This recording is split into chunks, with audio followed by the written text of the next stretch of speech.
Kabir was a border case dyslexic kid, and this was suggested as a remedial to help him improve in his learnings. It was not particular robotics, but they had given us multiple choices. So sports was one of it. Wherein football from grade 1 he was very active. Other than football, he used to play a lot of sports. He was always on his toes, and to channelize the energy, to channelize the brain, which is working at an exemplary speed, to put that in the right frame of mind, to put that in the right process. Robotics was one of the things that was recommended to us. Again, from the childhood, he was very much into the tech thing.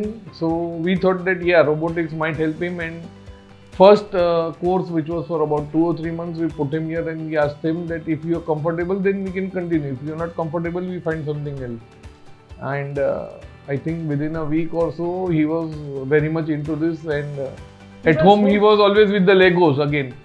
Legos was one thing which would settle him down, which would calm him down, and which would put him at one place for 2 or 3 hours, which otherwise for these kind of kids it's not possible to have their attention for a long period at one thing.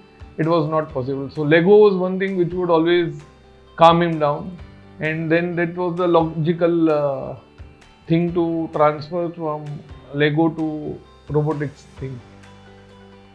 In fact, I feel in his case, even his science improved because he was doing it practically.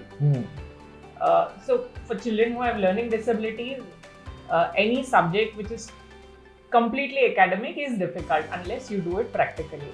In fact, for my son also, when he was in 8th and 9th, and regularly when his practices were on, the feedback I used to get from the math teacher is like, when he's back from his robotics practice, his mind is running at a super speed.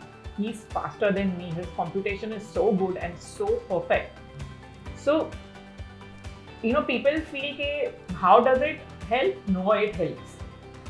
It just wires their brain differently.